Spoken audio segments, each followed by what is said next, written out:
Obreiros Evangélicos, capítulo 8. Uma lição para o nosso tempo.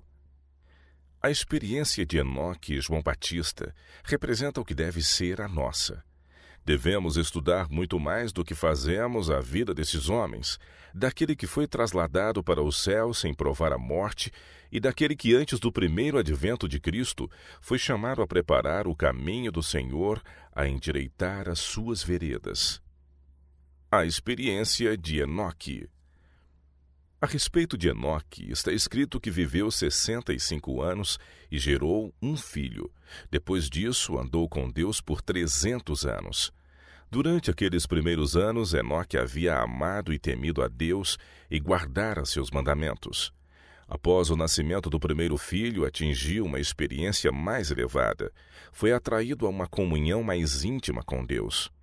Ao ver o amor do filho para com o pai, sua confiança simples na proteção dele, ao sentir a profunda e compassiva ternura de seu próprio coração para com aquele primogênito, aprendeu uma preciosa lição quanto ao maravilhoso amor de Deus para com o homem na dádiva de seu filho e a confiança que os filhos de Deus devem pôr em seu Pai Celestial. O infinito, insondável amor de Deus mediante Cristo tornou-se dia e noite o objeto de suas meditações. Com todo o fervor de alma, procurava revelar esse amor ao povo no meio do qual vivia. O andar de Enoque com Deus não era em transe ou visão, mas em todos os deveres da vida diária. Não se tornou eremita, isolando-se inteiramente do mundo, pois tinha no mundo uma obra a fazer para Deus. Na família e em suas relações com os homens, como esposo e pai, amigo e cidadão, era o resoluto e inabalável servo do Senhor. Em meio de uma vida de ativo labor, Enoque mantinha firmemente sua comunhão com Deus.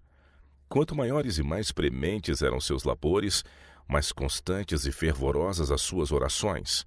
Ele perseverava em excluir-se a certos períodos de toda a sociedade. Depois de permanecer por certo tempo entre o povo, trabalhando para o beneficiar por meio de instruções e exemplos, costumava retirar-se a fim de passar um período em solidão, com fome e sede daquele conhecimento divino que só Deus pode transmitir.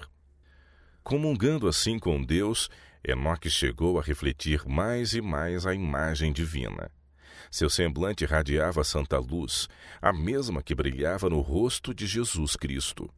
Ao sair dessa divina comunhão, os próprios ímpios contemplavam com respeito o cunho celeste estampado em sua fisionomia. Sua fé tornava-se mais forte, mais ardente o seu amor com o decorrer dos séculos. A oração era-lhe como a respiração da alma. Vivia na atmosfera do céu. Ao serem-lhe reveladas as cenas do futuro, Enoque tornou-se um pregador da justiça, levando a mensagem de Deus a todos os que quisessem ouvir as palavras de advertência. Na terra para onde Caim procurara fugir da presença divina, o profeta de Deus tornou conhecidas as maravilhosas cenas que haviam passado perante sua visão.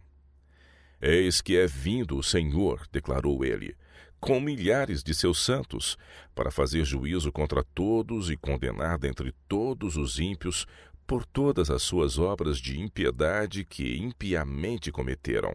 Judas 14, 15. O poder de Deus que operava em seu servo era sentido pelos que o escutavam. Alguns davam ouvidos às advertências e renunciavam a seus pecados, mas as multidões zombavam da solene mensagem. Os servos de Deus devem apresentar ao mundo dos últimos dias mensagem idêntica, que também será pela maioria recebida com incredulidade e motejos.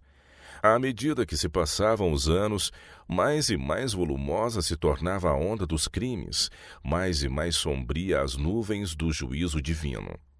Todavia, Enoque, a testemunha da fé, perseverava em seu caminho, advertindo, suplicando e ensinando, esforçando-se para rechaçar a maré do crime e deter os raios da vingança. Os homens daquela geração zombavam da loucura daquele que não buscava juntar ouro nem prata, nem adquirir possessões aqui. Mas o coração de Enoque estava nos tesouros eternos. Ele contemplava a cidade celestial. Vira o rei em sua glória no meio de Sião. Quanto maior era a iniquidade dominante, tanto mais fervoroso seu anelo pelo lar de Deus. Conquanto ainda na terra, habitava pela fé no reino da luz. Bem-aventurados os limpos de coração, porque eles verão a Deus. Mateus 5, 8. Por 300 anos Enoque buscava a pureza do coração, a fim de poder estar em harmonia com o céu. Por 3 séculos andara com Deus. Dia a dia ansiara uma união mais íntima, mais e mais estreita se tornara a comunhão, até que Deus o tomou para si. Ele se achava no limiar do mundo eterno, mediando apenas um passo entre ele e a terra abençoada, e agora a porta abriu-se. O andar com Deus por tanto tempo prosseguido na terra continuou, e ele passou pelas portas da santa cidade, o primeiro dentre os homens a aí penetrar. Pela fé, Enoque foi trasladado para não ver a morte, visto como antes de sua trasladação alcançou o testemunho de que agradara a Deus. Hebreus 11, 5. A tal comunhão o Senhor nos está convidando. Como a de Enoque, assim deve ser a santidade de caráter daqueles que serão resgatados dentre os homens por ocasião da segunda vinda do Senhor. A experiência de João Batista. João Batista, em sua vida no deserto, foi ensinado por Deus. Estudou as revelações de Deus na natureza. Sob a guia do Divino Espírito, estudou os rolos dos profetas. Dia e noite, Cristo era seu estudo, sua meditação, até que espírito, alma e coração ficaram cheios da gloriosa visão. Ele contemplou o Rei em sua beleza e perdeu de vista o próprio eu. Viu a majestade da santidade e reconheceu a própria ineficiência e indignidade. Era a mensagem de Deus que ele devia proclamar. Era no poder de Deus e em sua justiça que se devia manter firme. Estava disposto a ir como mensageiro do céu, inabalável ante as coisas humanas, pois contemplara o divino. Podia manter-se destemido perante os monarcas terrestres, porque se prostrara tremente diante do Rei dos Reis. João não anunciava sua mensagem com elaborados argumentos ou engenhosas teorias. Assustadora e severa e todavia cheia de esperança, era sua voz ouvida do deserto. Arrependei-vos, porque é chegado o reino dos céus. Mateus 3, 2. Com novo e estranho poder movia o povo. Toda a nação foi abalada. Multidões acorriam ao deserto. Camponeses e pescadores iletrados dos distritos vizinhos, soldados romanos dos quartéis de Herodes, comandantes de espada à cinta, dispostos a aniquilar qualquer coisa que cheirasse a rebelião, os avaros cobradores de impostos de suas coletorias e do sinédrio, os sacerdotes em seus filactérios, todos escutavam como presos de fascinação, e todos, mesmo o fariseu e o saduceu, o frio e impassível zombador, saíam calando seu motejo e sentindo o coração penetrado do sentimento de seus pecados. Herodes, em seu palácio, ouviu a mensagem, e o orgulhoso príncipe, endurecido pelo pecado, tremeu ante o convite ao arrependimento. Neste século, exatamente antes da segunda vinda de Cristo nas nuvens do céu, tem de ser feita uma obra idêntica à de João. Deus pede homens que preparem um povo para subsistir no grande dia do Senhor. A mensagem que precedeu o ministério público de Cristo foi: arrependei-vos, publicanos e pecadores, arrependei-vos, fariseus e saduceus, arrependei-vos, porque é chegado o reino dos céus. Como um povo que acredita na próxima segunda vinda de Cristo, temos uma mensagem a apresentar. Prepara-te para te encontrares com teu Deus. Amós 4, 12.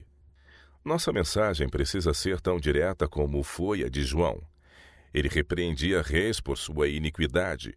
Não obstante sua vida estar em perigo, não hesitava em declarar a palavra de Deus. E nossa obra neste tempo tem de ser feita com igual fidelidade. A fim de dar uma mensagem tal como a de João, devemos possuir vida espiritual semelhante à sua. A mesma obra deve ser efetuada em nós. Devemos contemplar a Deus e, em assim fazendo, perder de vista o próprio eu. João tinha por natureza as faltas e fraquezas comuns à humanidade, mas o toque do divino amor o transformara. Quando, após o início do ministério de Cristo, os discípulos de João chegaram a ele com a queixa de que todos iam em seguimento do novo mestre, João mostrou quão claramente compreendia suas relações para com o Messias e quão alegremente recebia aquele para quem preparara o caminho. O homem não pode receber coisa alguma, disse, se não lhe for dada do céu. Vós mesmos me sois testemunhas de que disse, eu não sou o Cristo, mas sou enviado adiante dele. Aquele que tem a esposa é o esposo, mas o amigo do esposo que lhe assiste e o ouve, alegra-se muito com a voz do esposo. Assim, pois, já este meu gozo está cumprido. É necessário que ele cresça e eu diminua. João 3, de 27 a 30. Olhando com fé ao Redentor, João elevara-se ao ponto da abnegação. Não buscava atrair a si os homens, mas erguer-lhes o pensamento cada vez mais alto, até que pudessem repousar no Cordeiro de Deus. Ele próprio não passara de uma voz, um clamor no deserto. Agora aceitava com alegria o silêncio e a obscuridade, a fim de que os olhos de todos se pudessem volver para a luz da vida. Os que são fiéis à sua vocação de mensageiros de Deus não buscarão honras para si mesmos. O amor próprio será absorvido pelo amor a Cristo. Reconhecerão que sua obra é proclamar, como João Batista, eis o Cordeiro de Deus que tira o pecado do mundo. João 1, 29. A alma do profeta, esvaziada do próprio eu, foi cheia da luz do divino. Em palavras que eram quase as mesmas do próprio Cristo, deu testemunho da glória do Salvador. Aquele que vem de cima, disse ele, é sobre todos. Aquele que vem da terra é da terra e fala da terra. Aquele que vem do céu é sobre todos, porque aquele que Deus enviou fala as palavras de Deus. João 3, 31 e 34. Todos os seguidores de Cristo devem participar dessa sua glória. O Salvador podia dizer, não busco a minha vontade, mas a vontade do Pai que me enviou. João 5, 30. E João declarou, não lhe dá Deus o Espírito por medida. O mesmo se dá com os discípulos de Cristo. Só podemos receber da luz do céu à medida que estamos dispostos a nos esvaziar do próprio eu. Só podemos discernir o caráter de Deus e aceitar Cristo pela fé, na proporção em que consentimos em sujeitar cada pensamento à obediência de Cristo. E a todos quantos assim fazem, o Espírito Santo é dado sem medida. Em Cristo habita corporalmente toda a plenitude da divindade. E estáis perfeitos nele. Colossenses 2, 9 e 10. A vida de João não foi passada na ociosidade, em ascética tristeza ou isolamento egoísta. De quando em quando saía a misturar-se com os homens, e era sempre um observador interessado do que se passava no mundo. De seu sossegado retiro, observava o desdobrar dos acontecimentos. Com uma visão iluminada pelo Espírito Divino, estudava o caráter dos homens a fim de poder compreender a maneira de chegar-lhes ao coração com a mensagem do céu. Sentia sobre si a responsabilidade de sua missão. Na solidão, por meio de meditações e orações, procurava preparar a alma para a tarefa de sua vida.